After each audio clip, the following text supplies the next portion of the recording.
Today on Identity, South African triathlete Kate Roberts drops by for a chat at our coffee shop.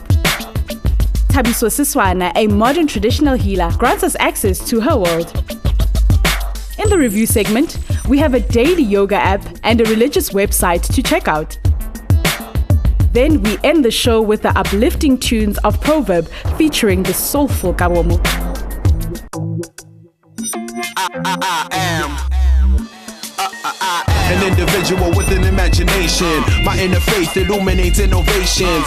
In a space with infinite inspiration, I was born free from all incarceration.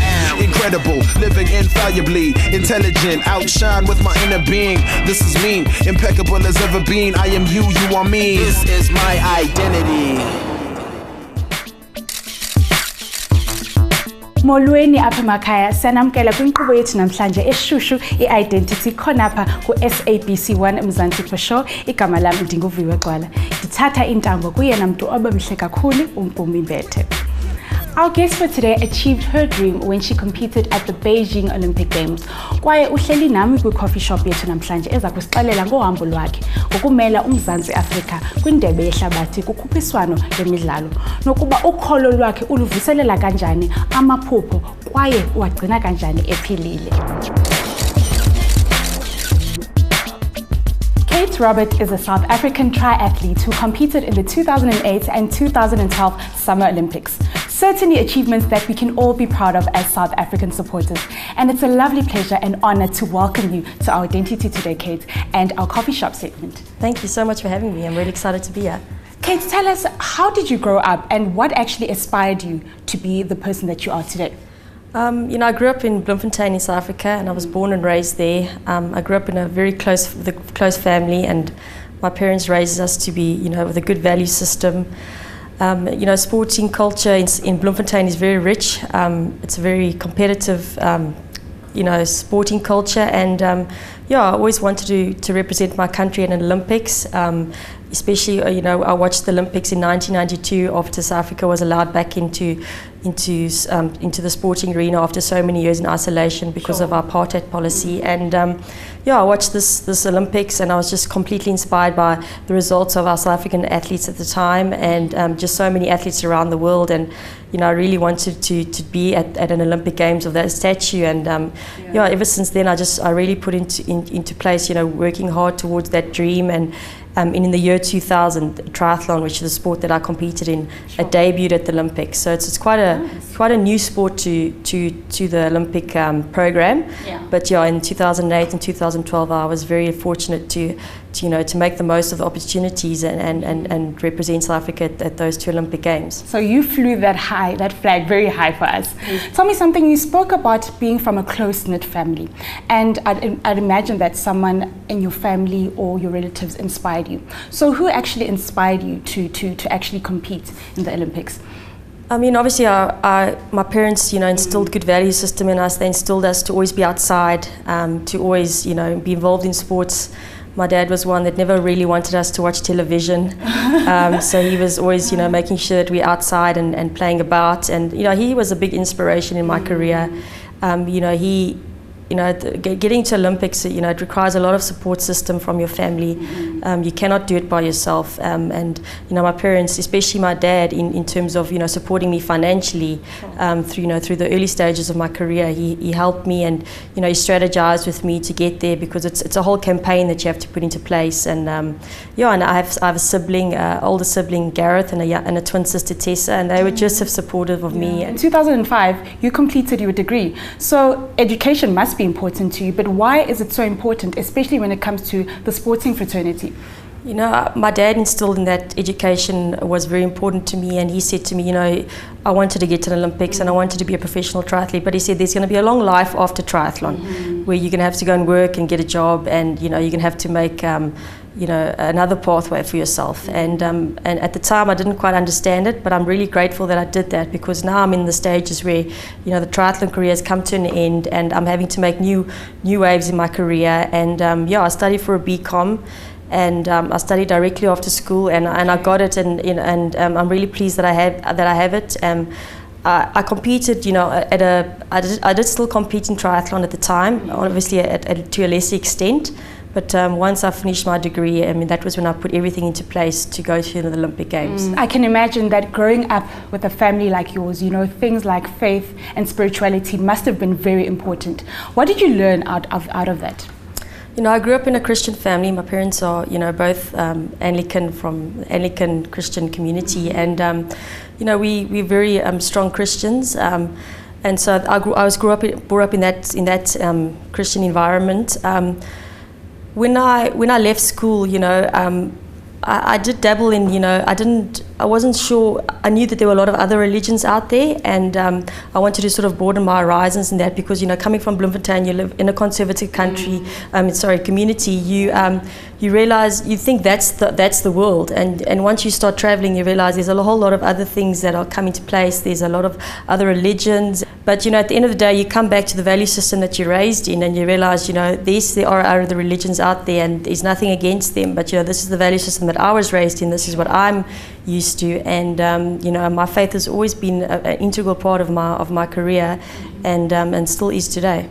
So you have an academy here, and the way you so passionately speak about your career. Tell us what you impart and what knowledge do you give towards your academy. I believe that I was so lucky to be able to race all over the world. I was trained under many a very good coach, and I had access to a lot of good coaching, to good training partners that came across all over the world. And when I came back to South Africa at the end of 2013, I realized there was a big gap to be filled in developing the junior triathletes of South Africa, and I saw this as an opportunity when I came back to slowly put into place, to start a junior triathlon academy, to be able to give kids the opportunities that I had as an athlete, but even to let them get to a higher level. The sport is continuously evolving, and coaching methods in the sport are very important. So I'm still in the beginning stages of my academy, but it's going very well, and I've got a lot of young, eager triathletes, and I'm really enjoying it. I really enjoy engaging with the children. I really enjoy seeing them do well. After coaching them, it's very rewarding for me, and I'm just loving it, and I'm excited for what the future holds for me. Kate, what would you tell your younger self? I mean, considering the fact that you are actually mentoring young people right now. I tell children to make the most of the opportunities that are granted to them. Everyone says, you were so lucky, you got to 2 Olympics. I don't believe in luck. I believe in you're lucky because you make the most of the opportunities that are granted to you. So, don't be scared to grab every opportunity and see where it leads to. My advice to them is to grab the opportunities, to make the most of it, and, to do what they want to do. Follow their hearts, follow their goals and dreams, and they'll go very, very far. Mm-hmm. Kate, thank you so much for joining us today. But before you leave, we've got a little game to play. You thought you'd leave not too soon. So I'm going to ask you, questions. Please feel free to answer as honestly as possible, okay? So your first question is, what is your favorite day of the week? Oh, that's a very good question. Even though not many people like Mondays, I like Mondays because it's it's a time of the week where you're like, okay, let's do this. It's all about going forward, and it's about it's a new week, it's a new start, so it's a new beginning, and so that's I would say I like Mondays. And who's your favorite sports person of all time? Growing up, I always admired Steffi Graf. And what does Freedom Day in one word mean to you? It means, democracy. And what makes Kate happy? Being out with people, giving of myself, and coffee. It's one of those things that make me happy. Thank you so much, Kate, for joining us today and actually inspiring us and the viewers about your journey. Thank you so much. I really appreciate it. Kate Roberts flies the South African flag internationally, and we continue to honor and appreciate her as a young, successful South African sportswoman. Let's take a quick commercial break. When we come back, we take a look in the world of a modern traditional healer, Thabiso Siswana, who follows her traditional customs and enjoys the perks of the modern world. Then we review a daily yoga app that's going to keep your body and mind in fine tune. And we also visit a very informative multi-faith website, Ungayindawo. Siyabuya.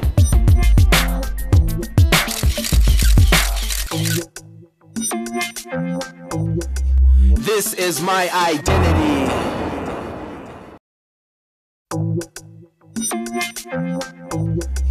This is my identity.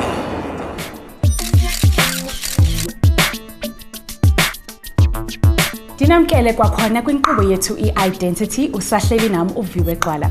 If you've just tuned in, South African triathlete Kate Roberts spoke to us about her inspirational journey to representing her country internationally. Keep in touch with us on all media platforms and let us know your thoughts about today's show. Drop us an email to identitytvshow@gmail.com. Send us a tweet or Instagram images at identitytvshow. And you can also be part of our Facebook family by clicking like on Identity TV Show. On to today's regional story. Sangomas continue to play a central role in many African cultures as they are seen as custodians of their communities and are consulted by villagers to heal the sick, communicate with ancestors, and to protect villagers from harm. And some of them are also now in the corporate world, as we learn in today's story. Thabiso Siswana is one of many traditional healers who are balancing this important spiritual calling with their modern lifestyle. Let's now meet her in both her places of work. This is my identity. In today's South Africa, Sangomas are often seen as unsophisticated, uneducated, and backwards. Ms. Siswana is one of thousands of young men and women who are balancing the demands of a career with the calling to be a messenger for deceased ancestors or amadlos. I grew up in a household where my father was a priest and my mom was a sangoma. And it was a normal household. I mean, kulele sontweni, my dad always made us go to church every Sunday. And I never thought things about sangoma, actually. What happened was, when I was 3 years old, my mom got initiated. That was in 1992. And I got exposed to life and nyakumbula when I was that young. Whatever they did to my mom, they did to me. And then when years kept going, and then it just became serious that I really also had a calling, and that only came about when I was like 23. And yeah, I decided to accept the calling. I think I can consider myself lucky. I didn't have to leave school. I carried on and I finished school until matric, and then after matric, and then I started working. But there is a time where we would have to go eslatini to get umuti and whatever, and it hasn't affected me actually. I think I'm lucky. I should consider myself lucky. People react the same around me because what I do is I dress up like normal people. Those are madlozi. I don't wear them if it's a social event or anything like that, because people have different beliefs, and I believe that if we're sitting in one room, each and everyone should be considerate of other people's beliefs and what they believe in, and not make them uncomfortable. And I also will feel uncomfortable having people stare at me with why ganje and whatsoever. So when it's time for those are madlozi, I dress a certain way, and it's time for social or work, I dress a certain way. Working with Thabiso, she's a regular girl. She dresses like I do. She talks like I do, she works like I do. She's absolutely just a regular girl. I mean, her spiritual beliefs and what's important to her and her people and her spirituality, I accept the way I expect her to accept my spirituality. Working with a traditional healer, when we initially found out that Thabiso was going to initiation school to become a sangoma, we were taken aback by it. By we, I mean the team, obviously, because what we see out there in the world in terms of sangomas, we see them with clay hair and beads and usually bare feet. When she went there, we thought that she'd be covered back in mud and smelling like goat poo and all of that, but she didn't come back that way. She was still a Thabiso that we knew. It's just that she had taken on another role in her life, which was healing people and helping people. These sangomas believe that through a special calling known in Zulu as ubizo, they're able to access advice and guidance through possession by an ancestor, throwing bones, or by interpreting dreams. For me to understand with me, Nangbai Sangoma is tradition, it's culture, it's been there for iminyaka, and there's certain ways that uNkulunkulu gives people gifts ukuthi bazokwazi ukusiza abanye ukuya phambili. And as well, God and spirituality would fit in the fact ukuthi these people abakama through thina are no longer in this world. And for me, now again, as Utabiso says, those people are my guardians who are closer to God, and I feel ukuthi babakwazi ukukhulumela phambili noma ngithandaza, because when I pray ngithandaza kuNkulunkulu, but owakithi uyozovela athi kuzolunga, because uyazi ukuthi kuNkulunkulu sekushilo sokulungile, imithandazo yami izwakele and kuzolunga. Ngomama kaThabiso, uThabiso ufundiswe yimi ngoba naye ukukhonjwa kwakhe njengoba idlozi lakho likubonisa kwesisikhathi ukuthi uya kuphi. Angizange ngimthwasise ngoba ngithi umntanami makeze kimi. Naye okwambonisa kwamtshela ukuthi angiqoqa abanye abafowabo abathwasela bazomshayela. Useyayithatha lento, azange kube nento esayihlala phansi siyixoxe. Wangifonela nje semsebenzini ukuthi mom, I can't take this anymore. Ngicela nje ubiza bogogo ngidlulele lento ngicross bridge nami ngiphile. For me, as an individual, as Utabiso Siswana, I believe in God. Ngkhule in environment yesonto. The reason why my belief structure is like this, it's because I'd go pray at night before ngilala ukuthi uNkulunkulu, please save us from this situation, please protect us, please do this. And my grandfather will appear in my dream and say everything will be okay. And that's how I incorporate both of it, spirituality with uNkulunkulu nobuzangoma, because my ancestor was one person who came through. I love going to church, and what I love about the church that I go to is they give me what I want. Ukuzwa izwi likaNkulunkulu, not the opinion of an individual who tends to believe ukuthi culture yami injanjan. They understand. So mufika, you get what you're looking for, izwi likaNkulunkulu, and you leave the sonto being blessed. Today I heard the word of God, and a man was able to speak through and say what the word of God is today, and I leave the church feeling blessed. And I sometimes want that. Feel blessed and I'm like everyone else, because I'm no different just because I practice culture by Sangoma. So yeah, I do go to church.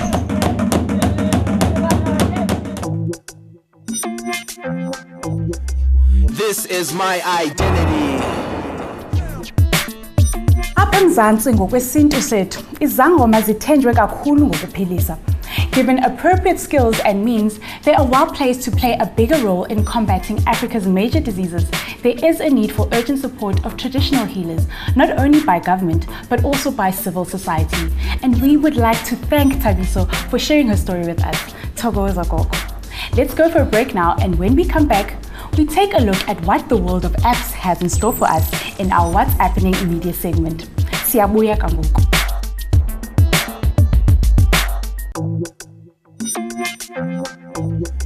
This is my identity.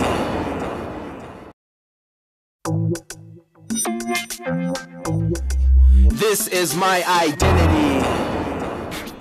Ndamkele abasanda ungena kwinkqubo yethu i-Identity. Ndinibulele ke ngohlala nam uviwe Gqwala. If you've just joined us, you missed out on an inspiring conversation with a triathlete, Kate Roberts, and in our regional story, we looked at the life of modern Sangoma, Thabiso Siswana.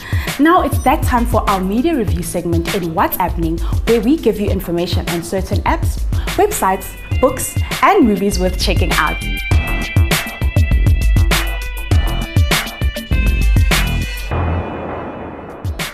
After the recent Easter long weekend of fun and indulgence, you might be planning to burn some fat, lose weight, get relaxed, and relieve stress as you forge ahead into winter. We have an app that facilitates the most convenient home exercises and could help you. It's a daily yoga app which you can check out and hopefully try out. Daily Yoga is an app that guards your health every day with your own yoga studio on the go. It's the world's most popular yoga coaching app, providing dynamic yoga sessions with different durations and difficulty levels, with the largest database of over 50 yoga classes and 400 yoga poses. Also, live voice instructions, great background music for stress relief, meditation and calmness, as well as social community support. All these highlights mean you're guaranteed a perfect yoga coaching app. This fitness app facilitates the most convenient home exercises, not only nourishes your health, but also spares you all the tiresome workouts and helps you achieve the fitness goals with the yoga studio. The yoga classes and programs list include office yoga to keep fit, yoga for weight loss, yoga for runners and prenatal yoga, to name a few.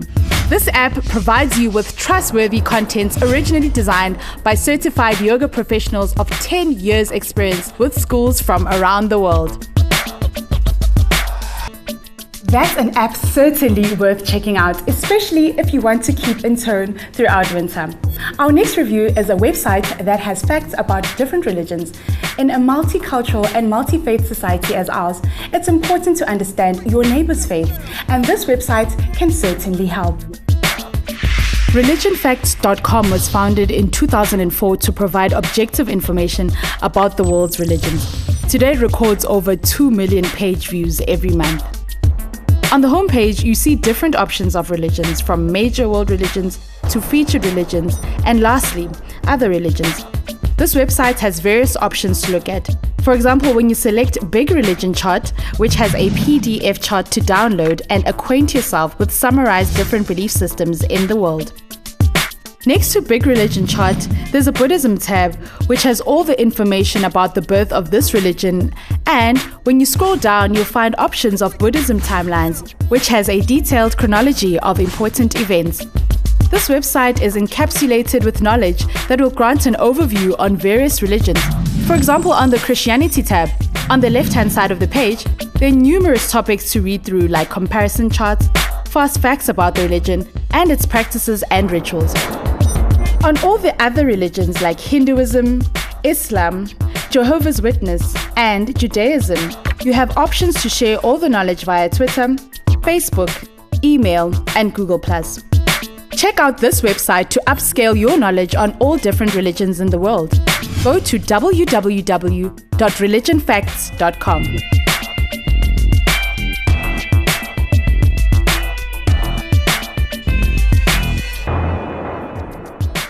Thank you for joining me on this episode.